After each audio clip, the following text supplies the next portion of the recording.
Many thanks for staying with us. You're watching New Dawn, the People's Telly. Let's now switch gear, and we have an evaluation to do. The topic is evaluating manifestos and political parties' ideologies ahead of the 2023 polls.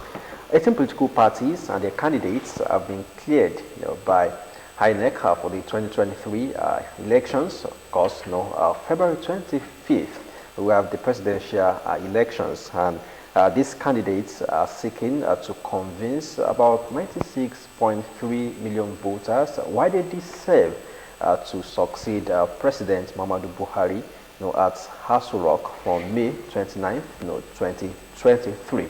So join us this morning to evaluate the manifestos so far and the political parties, 18 of them, their ideologies ahead of the polls. We have engineer Dr. Deji Hashiru. Good morning, engineer Deji Hashiru. Good morning. Okay, many thanks for joining us. Okay, let's start with the evaluation.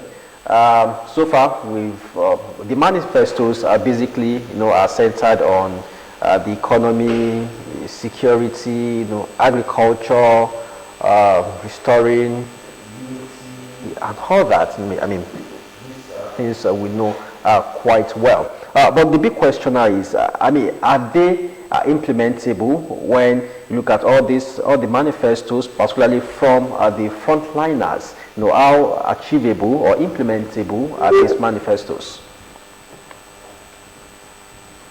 Good morning once again. Good morning, all our viewers. For everyone running for an office, the right thing to do is to have a manifesto, and that's what most of the candidates have done. Now, either it's achievable or it's implementable, it's a different thing entirely. But for anyone that has a good intention to come up with a manifesto, definitely there should have been a plan.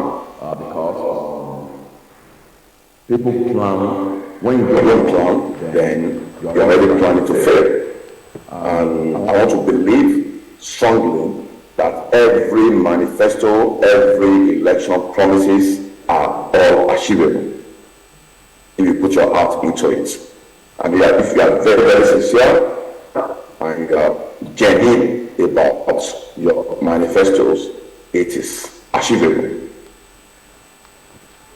Okay, now take my cue.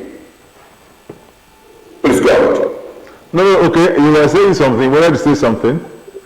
Okay. Yes, I can take a cue, from probably past administrations, past governments, to buttress the point of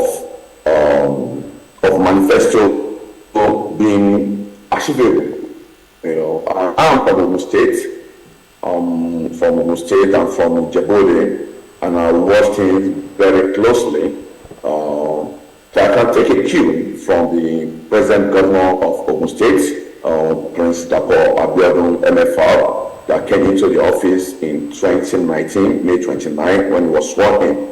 I remember very well that before he won the election, he has a manifesto and he has election promises. If he gets into the office, and it's so amazing that you can see governments that made a promise while campaigning, going from one local government, and he came to office, and you can see that dividends of democracy. You can see him keeping to his word, what he said he would do, and you can see him doing exactly what he said he would do, which shows that manifestos, promises during campaign are achievable. And that's what Governor Abeokuta has demonstrated in the last 3.5 years in government.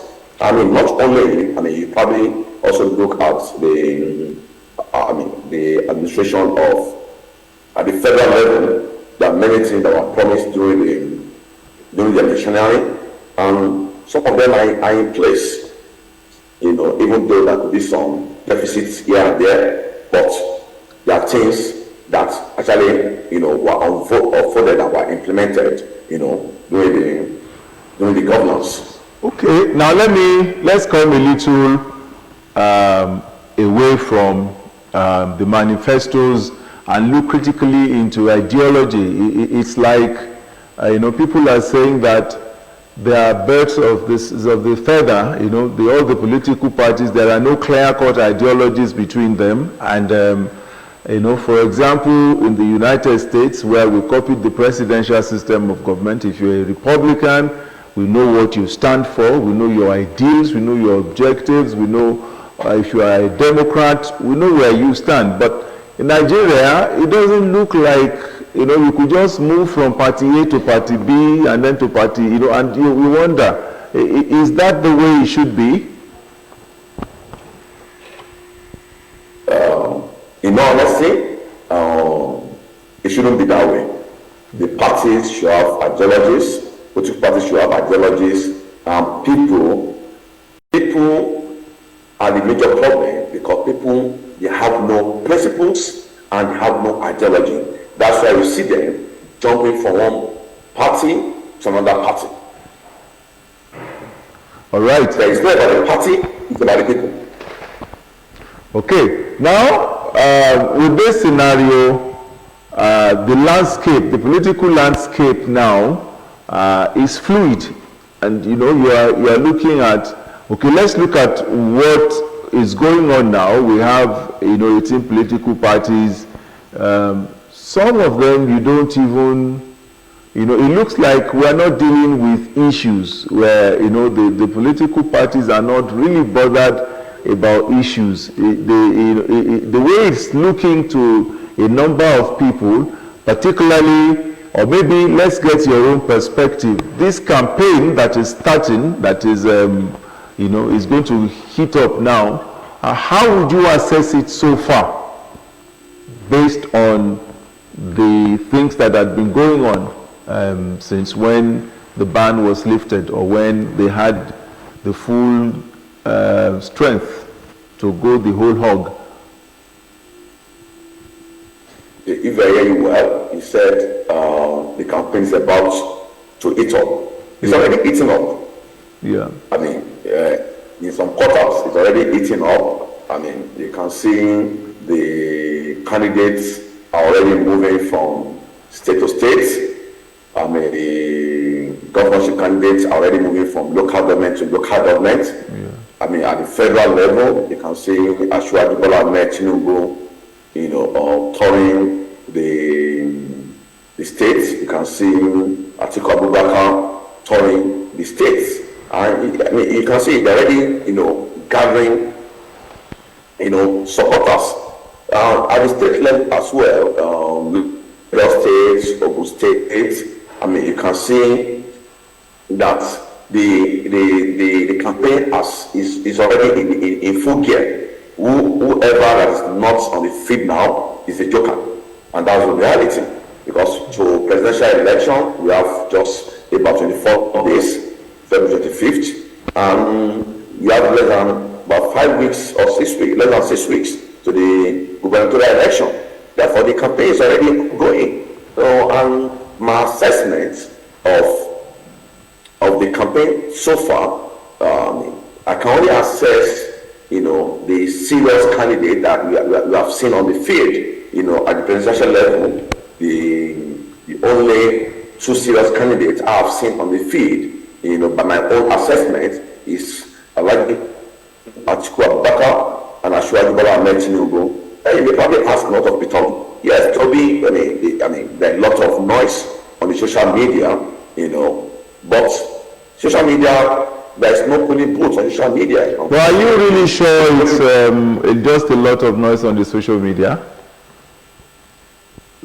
Yes, maybe. I mean, right now, if you want to ask, if I want to actually, look at it, because I follow very closely how many states has Peter B been to? Okay. To actually campaign, how many states has been to? Has he been to? You see, Abeokuta, the last, probably 1 week that I've followed him closely, or 2 weeks. Every day is campaigning. Probably yesterday was in probably Cross River. A day before it was in Anambra. Last week it was in Ogun State.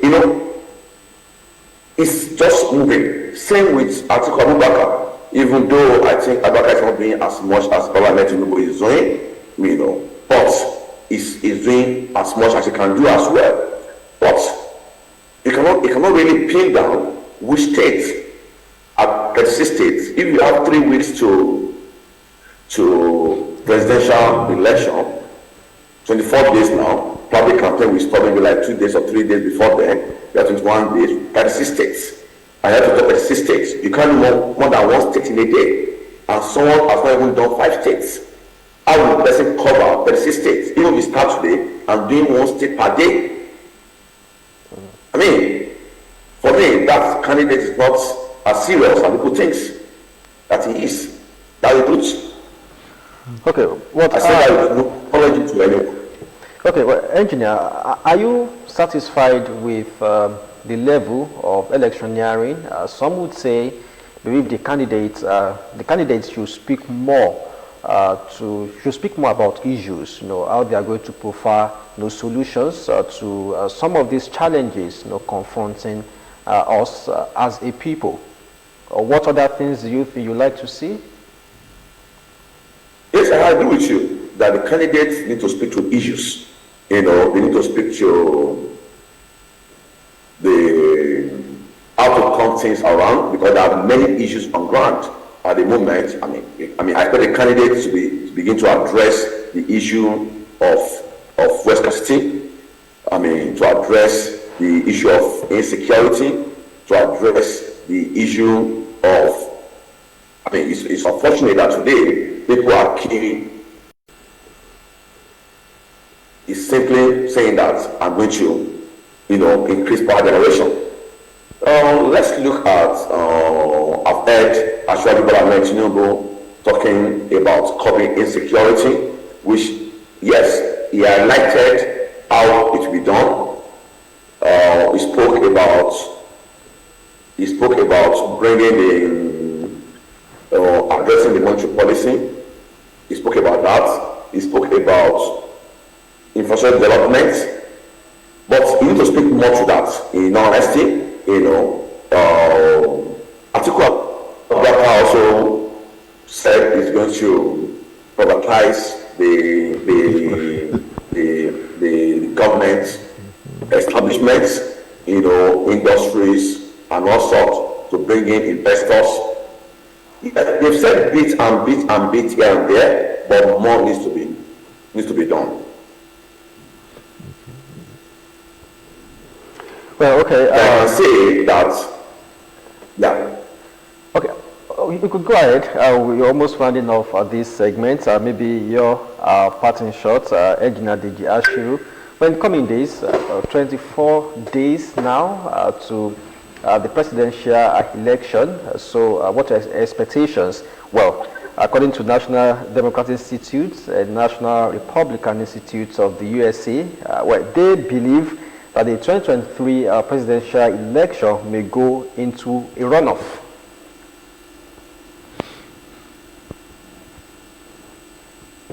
I don't think it will go into runoff. Okay, and the reason for this is this. Currently, we have 2 major political parties, and which is APC and PDP. Currently, PDP is controlling 12 states. APC is controlling 23 states. Well, we have Abga controlling 1 state, if I'm very, very correct. And if for any reason the 23 governors of the APC deliver on their promises, and from what we have seen, with the reception they'll be giving to Bola Tinubu in all the states he has gone to, you expecting, to win the 23 states controlled by APC, because he has the support of all the governors. Now, there will be, on Atiku Abubakar's side, unfortunately, the G5 are giving a lot of problem. Now, if the G5 swing their vote to either Peter Obi or Bola Tinubu, let's say 50-50, then that means that the chance of Bola Tinubu is very, very high to become the next president. I don't see, honestly, I don't see runoff in this coming election. Okay. It will be very clear, who is going to take this. And my own prediction is based on what we have seen so far in terms of campaign, in terms of movement. It's very, very obvious that Bola Tinubu is going to win the election. Now, winning the election is different from becoming the president. That I can't say to that, but definitely, I'm sure he's going to win the election.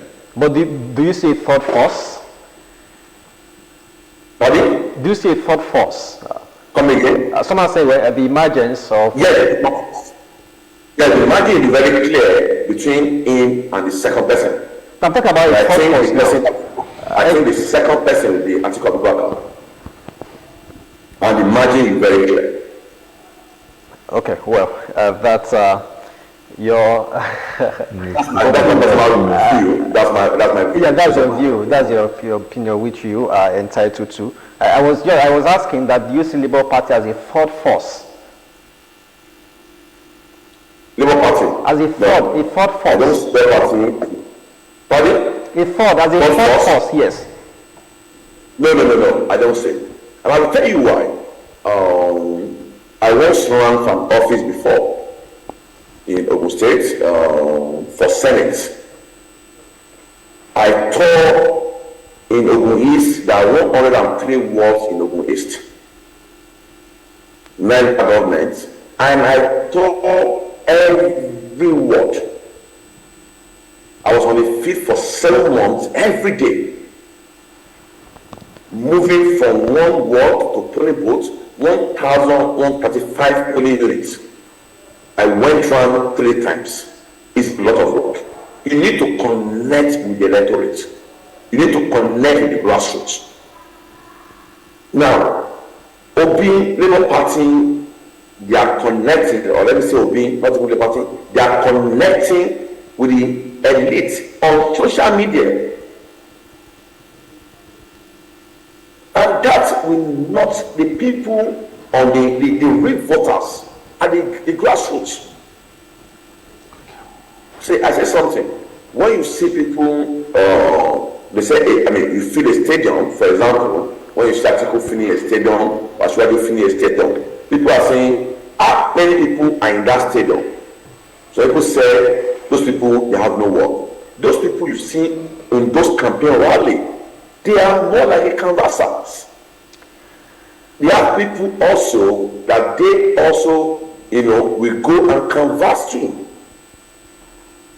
Well, many thanks. You don't social media okay, and you need to surprise. You need to surprise most people the outcome of the election, because the gap between the second position and the third position, which I can tell you will be Toby, it will be a wide margin. Okay, many thanks. Many thanks, Engineer DG. I'm being positive here. Okay, well, we have to round off this segment now. So thanks for joining us, Engineer DG Ashiru. Thank you so much for having me here. We'll be back shortly for the third segment, so stay with us.